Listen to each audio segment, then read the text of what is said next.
everybody, good morning. This is Harriet Kamek with Down to Earth, the show in which we talk about the issues that matter. And on our show today, we're going to talk about desegregation. If you can believe that it's 2019 and we're talking about desegregation in education, can you believe it?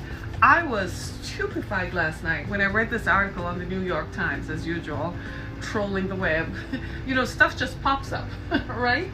And apparently they track you based on what you read. And I was just amazed to find out that I give all glory to God, because he just leads me the right direction to find these kinds of topics that are interesting to bring to you, our listeners. And I kid you not, I was just as dumbfounded as anything to find out that in a Maryland school district, Columbia, Maryland, they're actually talking about desegregation in 2019. And I gotta tell you, when I read the article, I couldn't believe it. If it had not been written on a periodical or on a newspaper that I don't doubt the veracity of, I don't know that I would have believed it myself. But the truth of the matter is that it is what it is. It's real. So I'm gonna set the stage for you by telling you, but first, I need to do some feedback and to talk to some folks and so on. Thank you for those of you who are joining us. But in a Maryland school district, we're talking about desegregation. At this time, it sounds almost unreal that we would be talking about that, but what can I tell you? Stuff happens, doesn't it? Stuff happens. So it is interesting to note that it's 2019. We thought we had passed the era of segregation, right? We thought that kind of stuff kind of left off after civil rights, after the 1960s. Not in Maryland. Maryland is a northern state, isn't it? Maryland is supposedly a northern state. Why are we talking about desegregation in America, in education in 2019? It seems to me that the more further we try to go forward, we're taking 10 steps backwards. There are some things that are a disconnect to those of us who are watching this. And I think that it is perhaps something to think about. There are some unique parameters to this one that we need to pay attention to. So I'm going to bring to you the facts are. But first, let me ask all of you, those of you who watch us regularly as we stream on Twitter and Periscope, and for those of you who also listen to us, can you do me a favor? Can you go to my page on Anchor FM and click on support this podcast?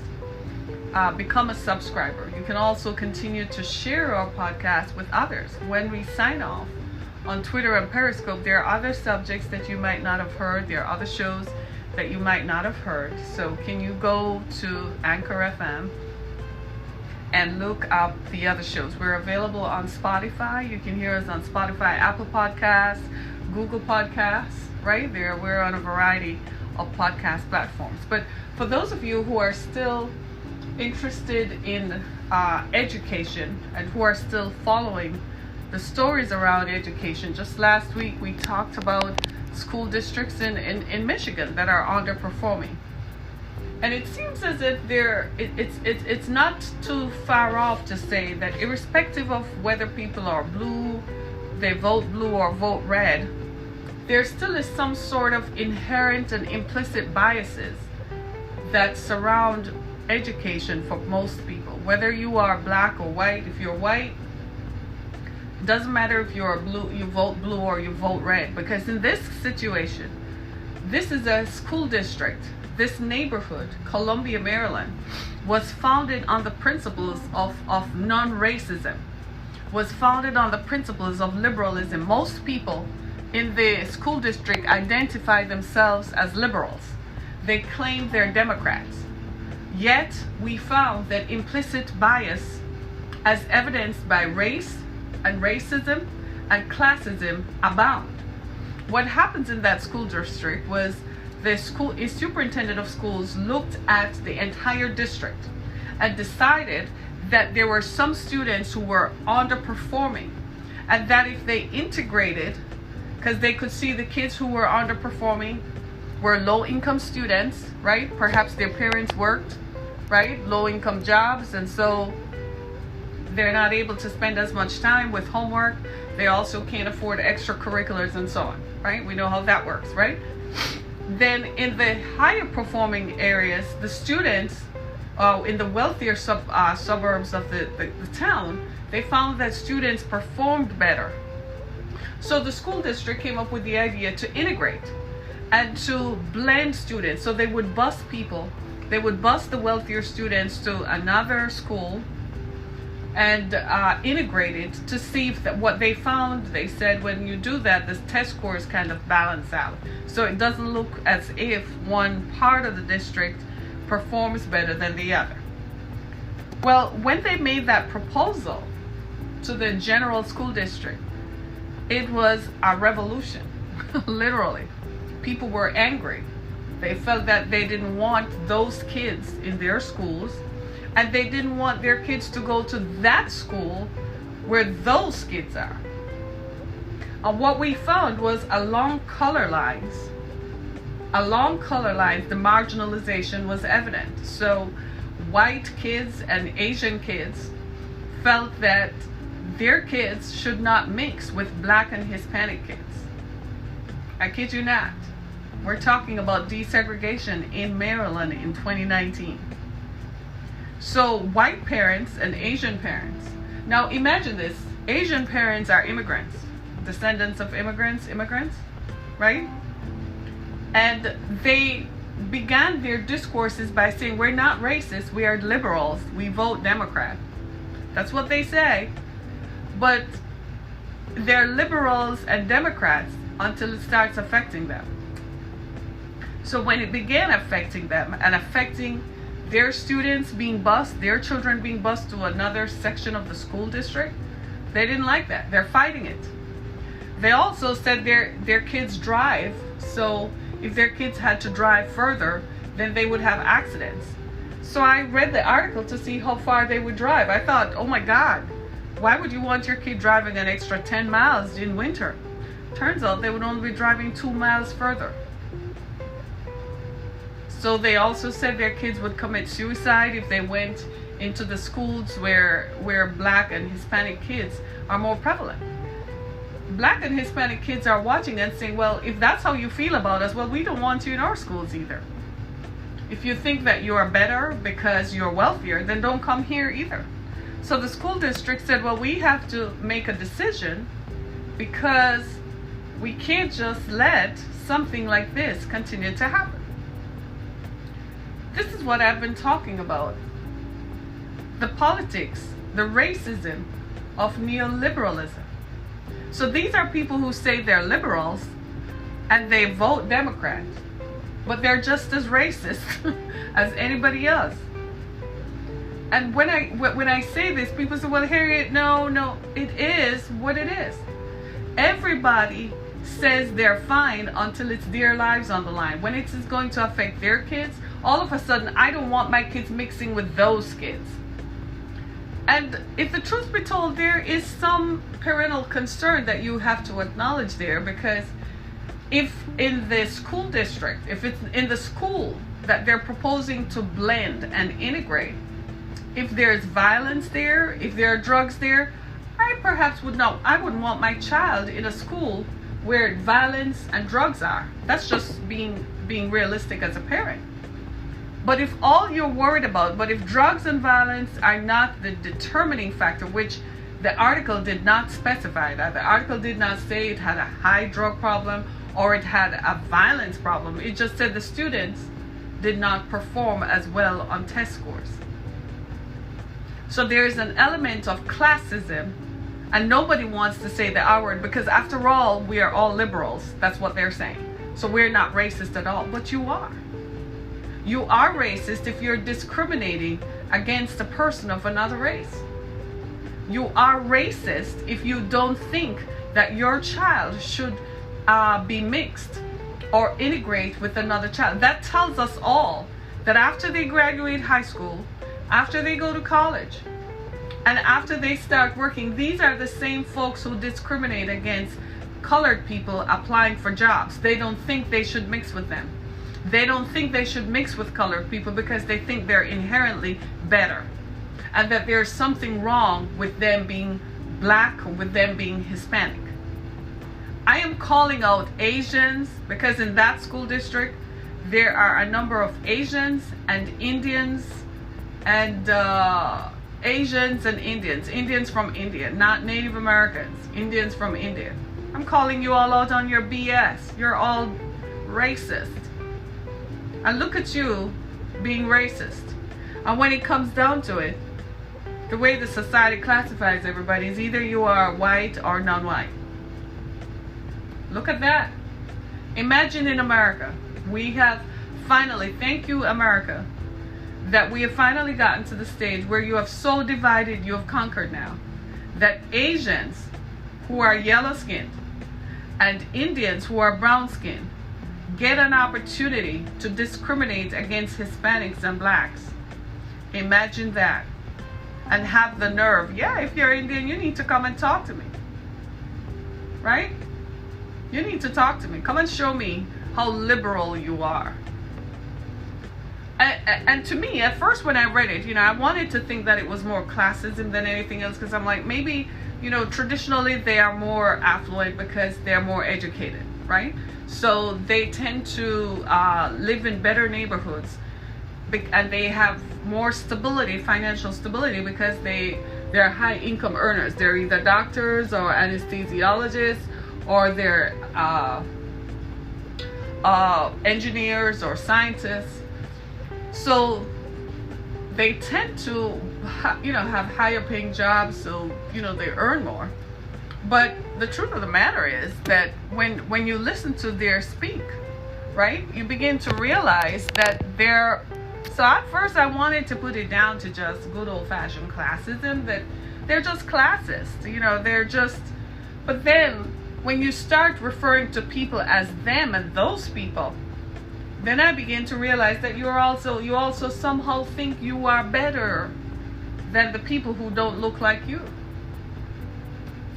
I'm not surprised. I am just amazed that you dare to call yourself a liberal. And this is the stuff that the Democratic Party is made of. This is the stuff that the Democratic Party, this is the disconnect why the Democratic Party is in shambles, just like the Republican Party. Both of them are in shambles.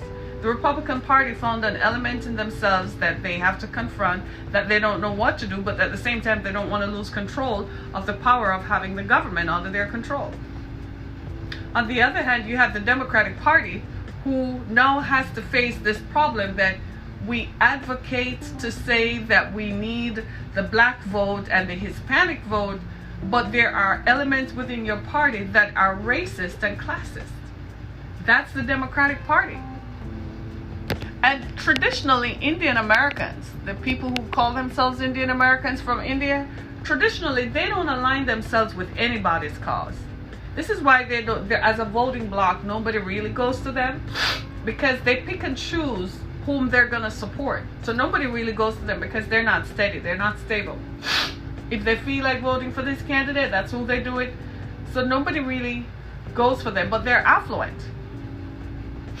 And I think they're learning to harness their affluence, but they just choose the wrong side of the coin. Because in the big picture, they see themselves as less colored and more white. They tend to see themselves as having embraced and embodying the values of being white. So they see white as a value rather than as a color. So they say, well, if I maintain the values of being white, then I should be classified near white or being white, as opposed to being classified as a brown or black person. They misunderstand the color metrics of America. They misunderstand what drives the color metrics and how it works. So they think that they can change it by aligning themselves with whites, and whites are like, no, you're not. Don't come over here. And blacks are like, don't even talk to me when they start on your group, because you never knew me in my struggle. You definitely are not going to know me in my resurrection. Do you see what I'm saying? And it's interesting to look at. It's interesting to look at because it's mind-blowing, because we never thought we would see this in America. We never thought that the day and time would come. In 2019, we're talking about, this is not a broadcast that is taking place in 1960, 1965. This is 2019, and we're talking about desegregation in education in a northern school, not a southern school district, in a northern school. Now, the people who founded Columbia, Maryland, the guy who started it, as a matter of fact, he started it based on the premise that there was no racism. In fact, the first child born in that area, in that town, was the product of a biracial, was a black man and a white person, and a white woman. And that was supposed to be the symbol of how non-racist they are. This was in the 1960s. So you can just imagine how revolutionary the thought was at the time. You know, a black guy is free to marry a white woman and, you know, have a child and blah, blah, blah. Fast forward 50 years later, and we're still divided along color lines and now along economic lines. This is telling all of us that racism is not only alive and well, but classism has risen up in America. And it is manifesting itself in healthcare, and it is manifesting in education, it's manifesting in careers, it's manifesting in every area of life, and we are still asleep at the switch. We're still asleep at the switch, and we still are not paying attention to what we should be paying attention to.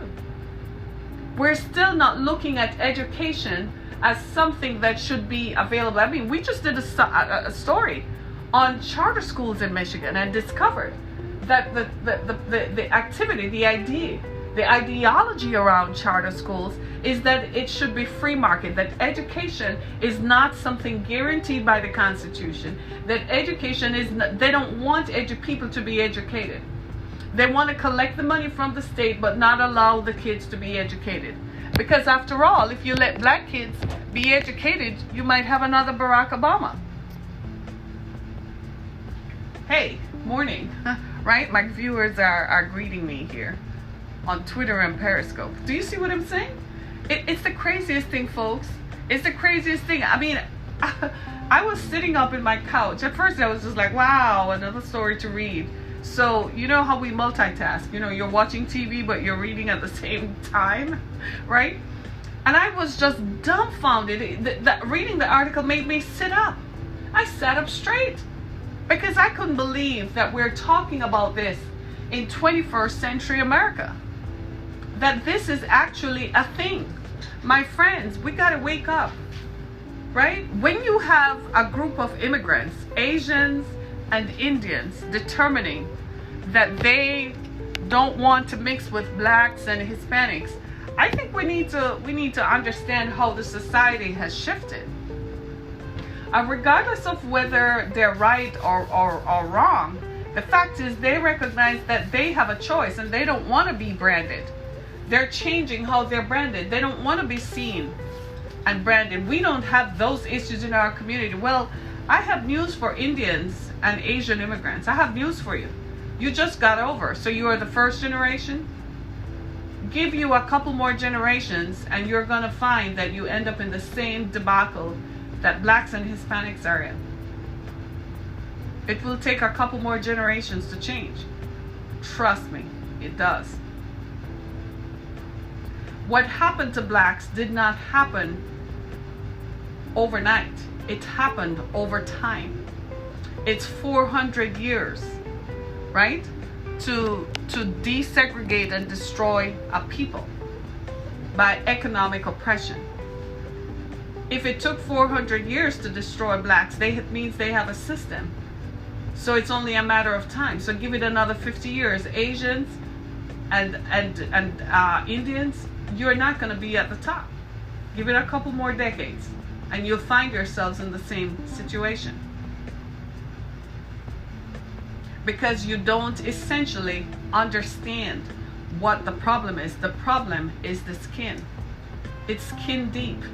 And it's not like the countries where you come from, where in India there's a caste system. and the caste system is predicated on inherited wealth, and that if you come from this caste, then you belong there and you stay in that caste for the rest of your life. That's not what happens here. Here, it's skin deep. Racism is skin deep. How else do you explain that a former NFL player with $13 million walks into a Chase bank, and Chase's investment policy is that if you are worth $250,000, you are immediately granted specialized status. But a black man who is worth $13 million walks into a Chase bank and is mistreated. It's skin deep. I dare say that brown-skinned Indians and Pakistanis encounter the same dilemma. They just choose to ignore it, right? They don't see it as that. They choose to be oppressed. They're given everything from food to housing. Is that a real gold necklace? It's very nice, yes. Yeah, this is Twitter Live, right? Do you see what I'm saying? Thank you. Do you see what I'm saying? So we have to change the narrative. We have to change the narrative. If as a group of people, if another group of people see you, start changing the narrative. Start by just being you. Do what you can do, irrespective of the challenges and the obstacles and the barriers. Don't just fall into the stereotype. It's there for everybody. There is a stereotype for rural white Americans, right? There is a stereotype for everybody, but you can change your narrative. But I think what we are missing is how much implicit bias plays into the decisions that surround the major pillars of our society. Education is one of them, and implicit bias exists. Implicit bias is there, it is understood, so much so that another group of people who are similarly subjected to the same things as black and Hispanics say, I don't want to be grouped with those people. That's all that it comes down to. It's like, I don't want to be grouped with those people because I don't get handouts about housing, and my people don't get handouts about this, and I don't want to be grouped with them. I warn you all, give it a couple decades and you will see how everybody just becomes part of that. No, I'm not part Italian. I'm very expressive. Right? Matter of fact, to be honest with you, I am dismaying the people who raised me, because they raised me not to use my hands expressively. So they're probably rolling over in their graves like, I can't believe after I taught her that she still does it. But do you see what I'm saying? So now we have to change the narrative, because now, if this is happening in Columbia, Maryland, I dare say it is happening across other school districts. We see that happening here in Michigan. We don't want to call it desegregation, but it is what it is. When blacks from Detroit began moving into other communities that were predominantly white people just kept moving away to create their own school districts. Until now, they're like, oh my God, how far can we move to? We can't move any further. So believe me, they're trying to find ways to do it. But what happens is, because we went through a 2008 crisis, there's still some school districts that haven't recovered, because the population in some towns never recovered, because jobs never came back, right? They closed plants and they stayed closed. Businesses were affected, right? But here in Columbia, Maryland, in Columbia, Maryland, what you're looking at is not that. That's a very affluent area, because the government is the biggest employer around there. So the government has contractors and subcontractors, and a lot of people benefit from being near the central government. The central government is in DC. So that whole area of Virginia, Northern Virginia, and DC and Maryland, that whole area benefits from having access to the federal government. The federal government distributes contracts. I mean, it's a very affluent area. People dress different, people look different, people are wealthier because they have access to government contracts, and they provide employment and so on, and it keeps going out. Whereas out here in the boondocks, it's like, huh? Like literally, like we're almost rural America compared to what happens out there, right? Here, federal government, where they don't need to have an outpost in Michigan, Detroit, why? Right? They choose a central place like Ohio or Indiana. And they're like, if you all want to see me, come down there. I'm kidding.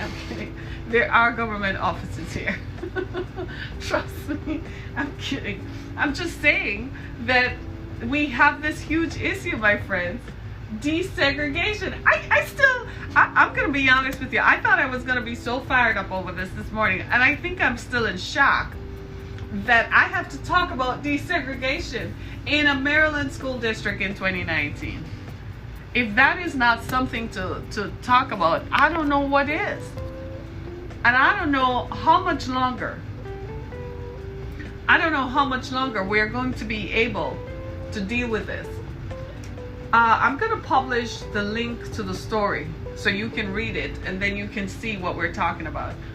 And when you read it for yourself, and I encourage you to take time to read it. When you read it for yourself, you become aware that there is a disconnect here. There is something seriously wrong with what my friends are doing and saying in Columbia, Maryland. It's almost as if, that's what I said to myself. I'm like, am I reading this right? Did this happen in Maryland? I looked at the town and I'm like, Baltimore, Maryland. Baltimore. Maybe it's Baltimore, South Carolina or something.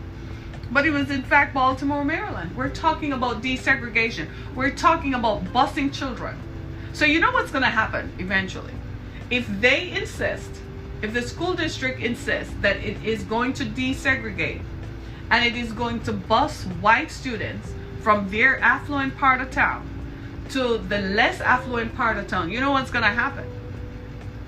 Parents are going to move their kids out of that school district and they're going to do what? They're going to move somewhere else. That town is going to collapse.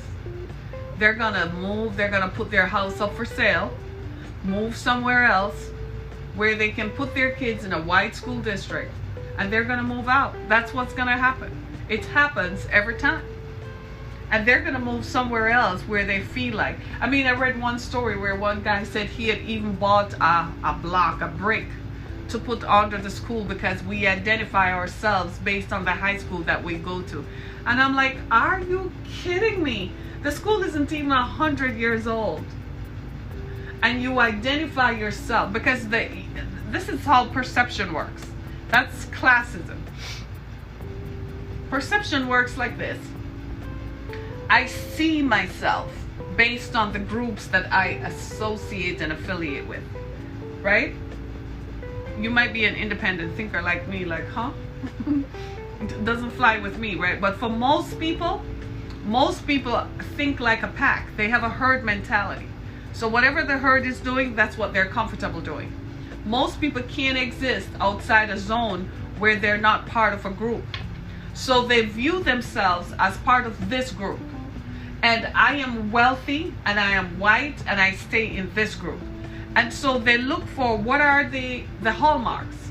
What are the trappings of wealth? This is why you see people coming out of Starbucks with a coffee and an iPhone, because the perception is that you are wealthy if you have an iPhone and you're coming out of Starbucks. I kid you not, right? There are certain cars that people drive. The payments are killing them. So most people who earn $150,000 a year to $200,000 a year, up to $250,000 a year, their lifestyles are not at $250,000 a year. They have $1 million lifestyle on $250,000 a year salary. So let's say in Columbia, Maryland, you have one who is an anesthesiologist and one who is a doctor. Their combined income is about $275,000 a year. They're living at $1 million a year. A lot of credit is involved. They're paying for everything by credit. So when they get paid, they just pay some bills and keep it moving, right? When you look at their cash flow and you look at how much cash they have on hand, people are asset rich and cash poor all the time. But it's important to display the trappings of that mindset and that social set. So they make sure that whatever the people in that group are doing, they do it too. If they go to Aspen for the Christmas vacation, they do that too. If they send their kids to Europe for summer, for a part of the summer, they do that too. If the kids have tennis lessons, they do that too. If the kids have ballet, they do that too. Drum lessons, they do that too. Coaching, voice training, whatever it is, they identify themselves. They also identify themselves by what they drive. This is why you drive into some subdivisions and the houses look the same. It's like a cookie cutter. Like they just took out a cookie cutter and just put it and just switch it around. People drive the same cars because that's what people of their social set look like, sound like, and so on. They wear the same things. You go on certain college campuses in America and certain high school campuses, and it's like the kids wear what I call a uniform based on their social identification. So people get triggered when they no longer can identify with this group that they identify with. You see what I'm saying? And so people become triggered and they don't like it. They don't like it. They don't like the fact that they can't measure up, or they don't resemble that. So that's where the classism comes in. I want to make sure that everyone knows and thinks that I am part of this set. We call it a pick-me mentality, and there are certain ethnic groups who are just like that. Yeah, they do. They're pick-me. They're like, I am not like them. Not realizing that in the broader context, you miss the boat. That's what a white person thinks. They think you are like them. The fact that you think differently is to your demise, because in a few decades, by the time you realize it, it's too late. I kid you not. I kid you not. Isn't it amazing? Isn't it interesting? And so what happens is people look for social identification. They look for, what does this look like? If I am middle class, what does middle class look like? Is there a middle class in America anymore? I don't think so. I think we're all pretending. So if I'm upper middle class, what does that look like? As the parody, did you all see the parody that floated around on Thanksgiving around earpods? Right? As the parody suggests, if you use earpods, you drive a Tesla and you have a butler. It was hilarious. I know. It was quite hilarious, right? But that's what people look like. So people don't want to be associated with anything that does not affect, that does not resemble or look like the social class that they aspire to be like. That's what's driving all this stuff. So in this scenario, what we're seeing is not just racism, we're also seeing classism, which is a whole different other animal, because a whole other racial group has introduced classism into a mix that we never saw before. Whereas in America, it was just straight up white and black. Now you have this whole other group of people who are bringing classism in it. Like, seriously? They call it neo-liberalism. Because these are people who say, I vote Democrat. These are people who say, I am a liberal. I supported Obama, or I support Biden, or I supported Hillary. I support Elizabeth Warren. These are people who actually say this politically. They say they vote blue, but you're racist at the same time.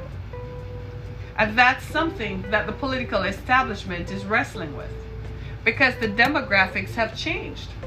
And you can't stop people. People are coming from different parts of the world. They bring their own traditions with them. They come into a setting and they look at it and they're like, I don't want to identify with those group of people, because actually based on my income, I identify over here. You might as well create your own separate identity, because in America, we come in boxes. You have to fit into a box, and whether you like it or not, they've already slotted you into a box. It's just going to take you some time to realize it. And a lot of these folks mix only in their own ethnic group. So they form their own hierarchy within their ethnic group. They don't really mix with the wider society. They just live in the same neighborhoods as white because they feel like they're safest there. But they don't really mix and integrate that well. They really stay in their own hierarchy. And when they get invited into a white setting, they think it's an honor, like they've been bestowed by God and touched by God. I kid you not. Because that means finally validation. They're still seeking validation. Whereas the rest of us recognize that we don't need to be validated. Right? And that validation comes at a price. My friends, this stuff is going to happen, and it is in fact happening. They're probably late in Columbia, Maryland. This has been happening in other school districts. Muskegon in Michigan, Benton Harbor in Michigan, other school districts in other parts of the country have seen desegregation rearing its ugly head. They've seen racism, and especially from people who say, well, I vote liberal, I vote Democrat, I am not a racist. Yes, you are, because you don't want the black people to move near you, and you don't want black students to go to the schools where your kids go to. That's racism. On the other end of the spectrum, we got to ask ourselves, why do black people continue to be profiled like that? There are a couple of things there. There's generational endemic poverty. There are centuries and decades of people being robbed of opportunities, so they don't have a springboard. Whereas a white person has a springboard that their great-grandparents had left a little insurance money so they have something to start with. Black Americans don't have that. They've been robbed for 400 years. They're just now putting a foothold where they can start. They're small little pockets, and then a disaster comes that wipes it out. They're small little pockets of people who have built some sort of generational wealth. And through economic policies and infrastructural stuff, it continues to be robbed. I never knew such a thing could happen until it happened to me. I went for a grant in 2017 that was guaranteed. And the white woman who considers herself a liberal, her name is Laura Sager. She ran an organization called CAPS in Lansing, Michigan. She has retired since, right? And the organization is now called Michigan Safe and Just. She got a disbursement of $310,000 to distribute to all of us, to 4 organizations from the Metro Detroit area who were doing the activism, the social activism to end violence that the organization from California recognized. She got the money. She was supposed to write each of us a check for $75,000. She decided because the money was distributed to her organization, she decided she wasn't going to write the check for $75,000. She kept the money and wrote us a check for $2,500. I reported her and called her out. She never invited me to any of her stuff because she's not accustomed to people standing up to her, but I reported her to the organization. They stopped doing business with her, period, because she misspent the money. She ended up retiring. Her name is Laura Sager. So these things continue, and at the time of that I needed that $75,000. I was getting the Exodus Foundation off the ground. I needed it to cement the organization, hire people, and put it in a place where it would continue to make money for me. Now, if I didn't tell you that story, you would never have known. But this woman professes to be a liberal. She's a white woman. She professes, and she's a white woman over 50, so that makes it even more marked. She professes to be a liberal, but she practiced racism on me. Yet she votes Democrat. She supports Democratic candidates, right?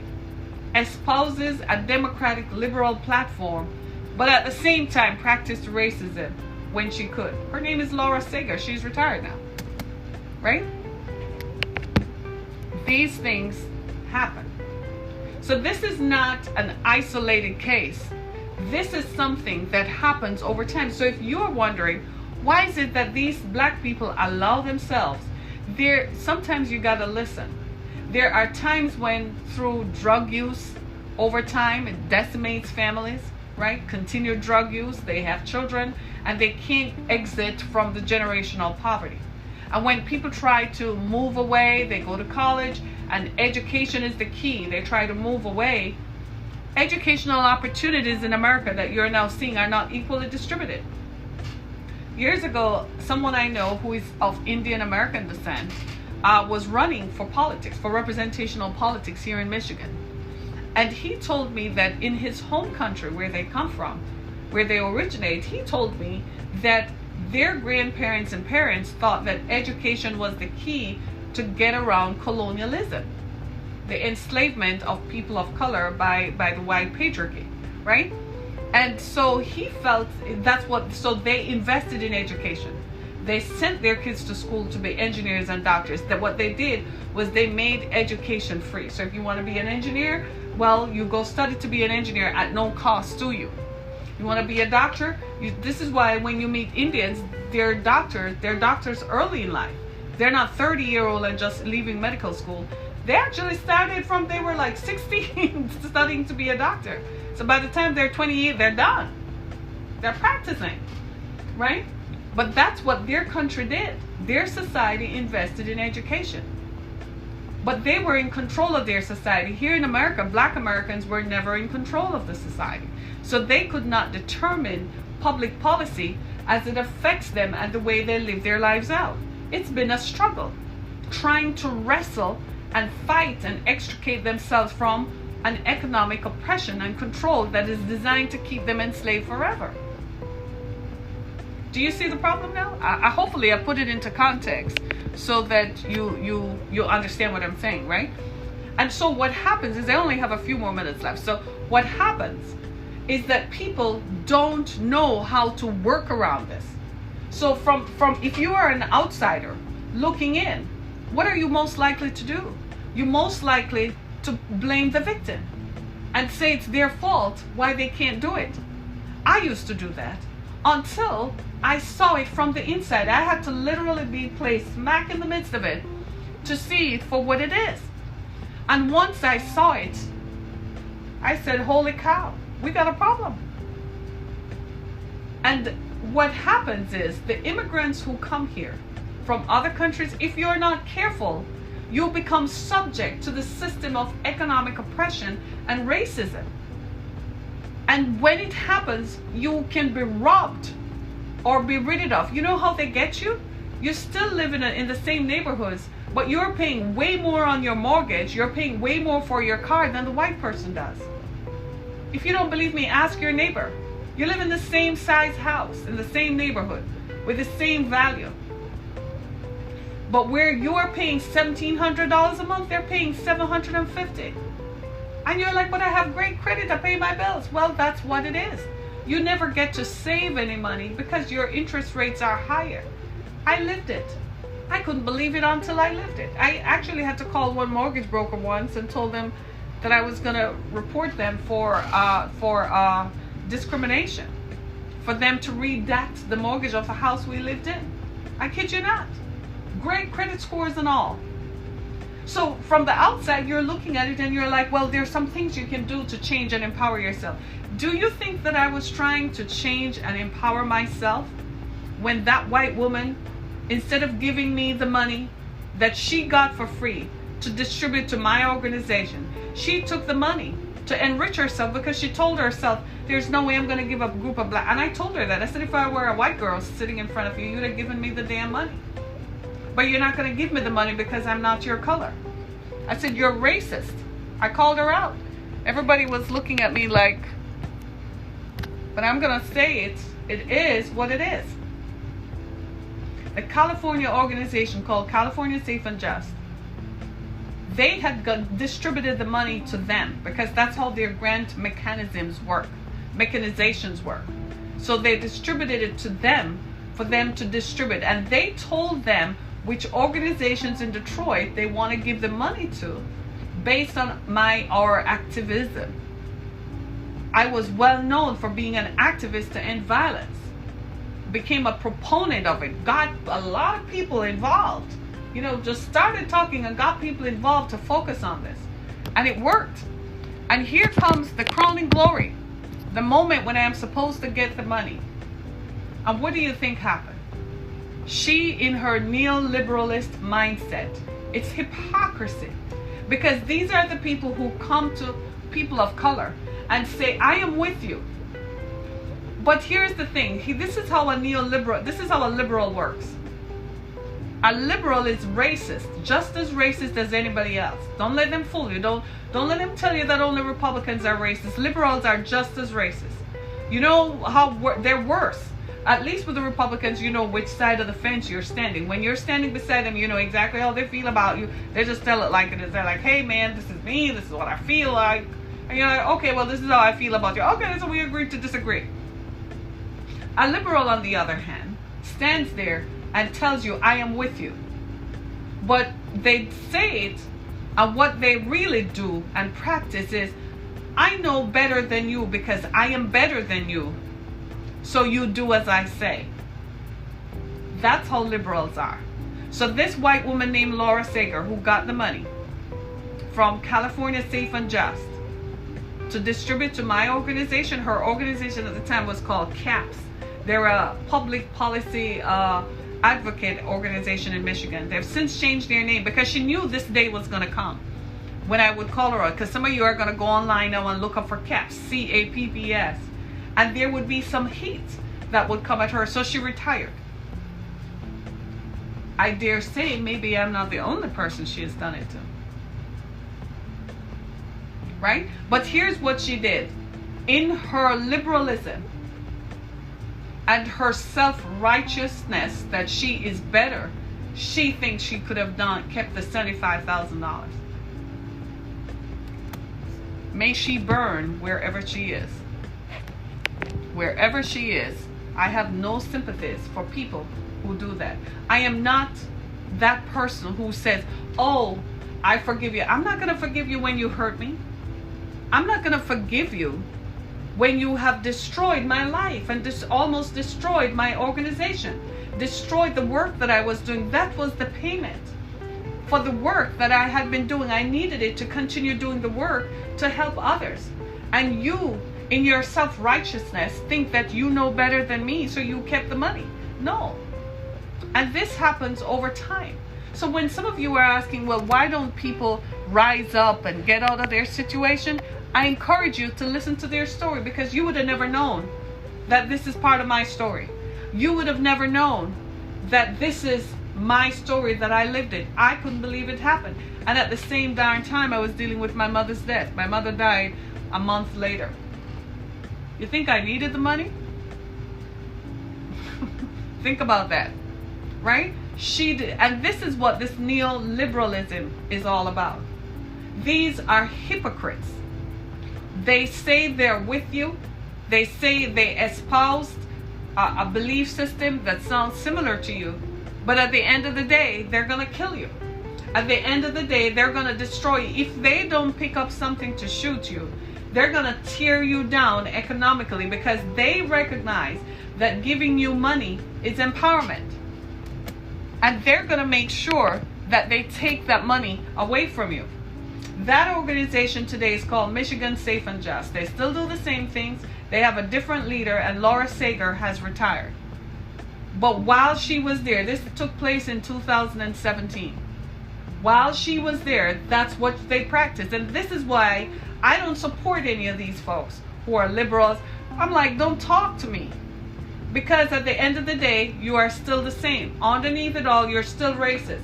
Underneath it all, you still practice the same brand of hypocrisy. You still don't invest in black schools. You still don't invest in black communities. Look at the current governor of the state of Michigan.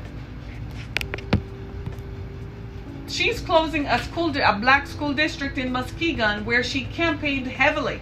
She had campaigned heavily to get votes to become the governor, and she's going to turn around and close the school district. There is no alternative but to close a high school with students in high school. And she actually thinks that that's the right decision to make. Unbelievable. That's neoliberalism. So for those of you out there who think that you have a friend in a liberal, y'all need to think again. Think like this. Who is going to back me and support me? That's how you think. Who, at the end of the day, is going to support me? Align yourself with the person who is going to support you. Don't do it because they come and they campaign and they give flowery speeches.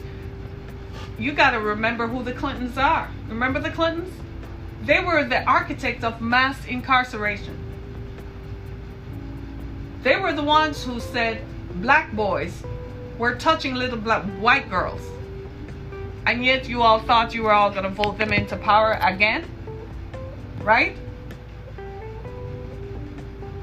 You got to think. Here we have this problem in Baltimore, Maryland. It's just a symptom of the society and a reflection of the society we live in. It's a symptom of the times. It's a symptom of what has completely gone wrong in our educational system. Right? And thank you. Absolutely, I agree with you. And most of us, what we do is we just sit back.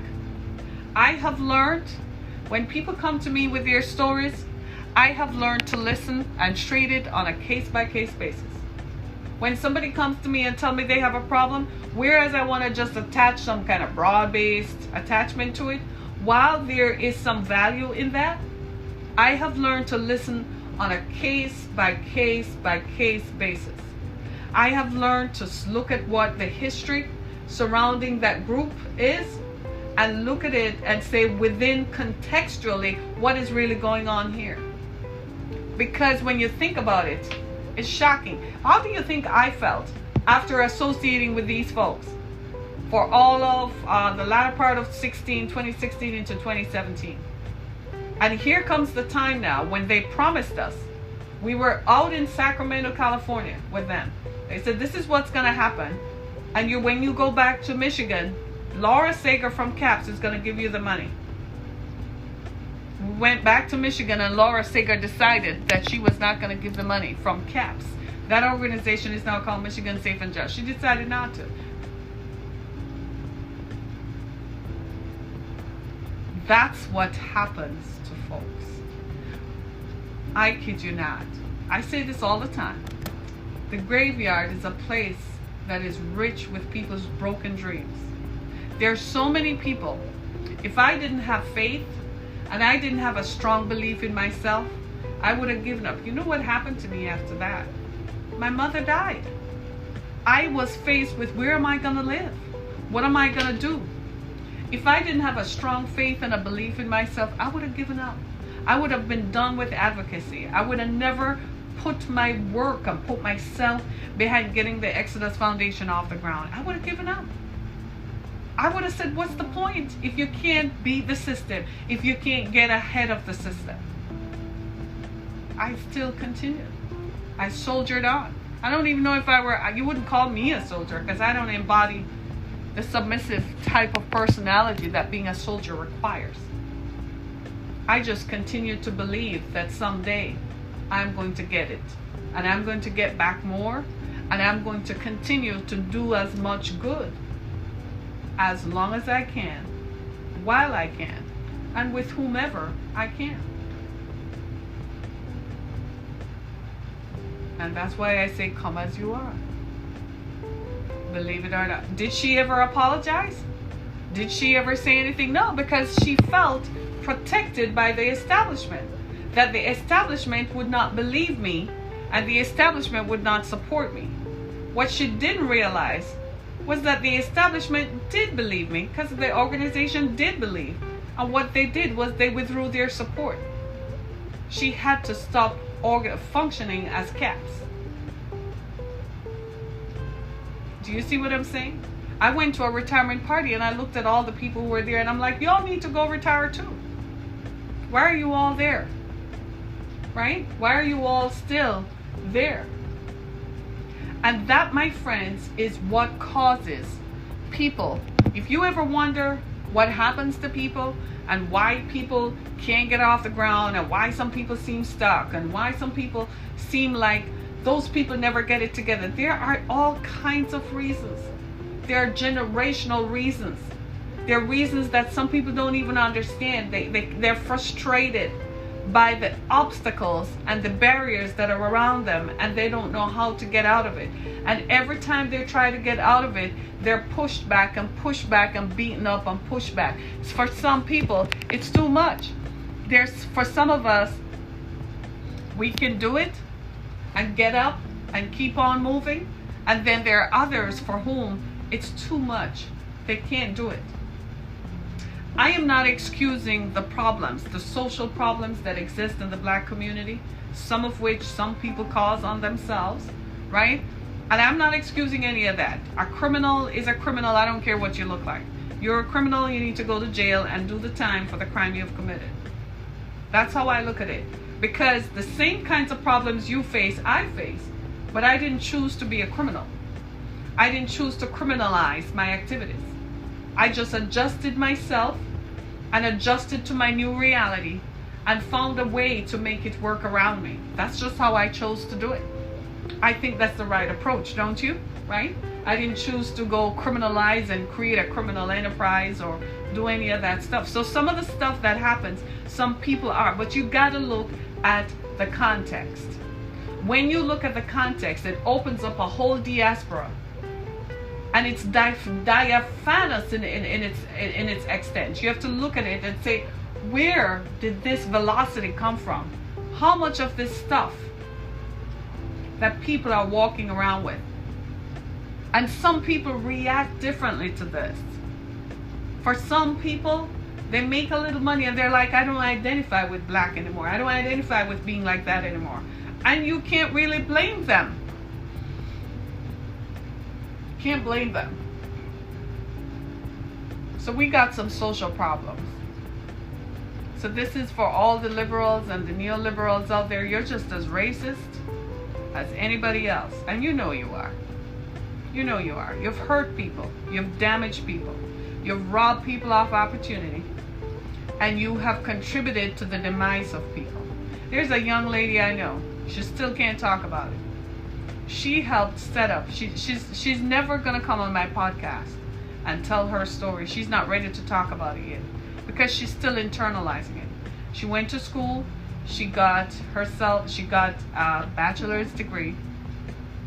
Then she obtained a master's degree. She helped a white woman set up a nonprofit. It's now known nationwide. She was the black face working in the black community. Because she was black, it was easier for her to go to the community who looked like her. So they used her to get themselves established. She probably thought she was going to be there for a while, but then when they started hiring people, they started hiring white people. She had to train them as the organization grew. When I met her, I recognized something that she couldn't see. I knew exactly how it was going to be played out because they introduced me to the white person whom she was training. I said, well, you only do that when you're going to fire someone. I warned her. I told her that day was coming. She didn't believe me. The day did come. They created such a thing that she ended up walking away. The company, the nonprofit that she built up, they gave it to the owner of the nonprofit. Gave it to someone else.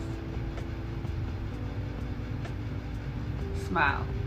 When she left, she went to pieces. She said, I thought I did everything right. I went to school, Harriet. I got my education. And they still fired you. I said, because they're still racist. Your education did not matter. You were just part of the community and the population they were serving. Girl, it's all about the Benjamins. 90 seconds. Right? And when she saw that, she could not believe it. Right? Thanks so much for joining. Right? And I kid you not, you gotta understand. Thank you for using Blog Talk Radio. Goodbye. She didn't realize how much this was going to affect her. Right?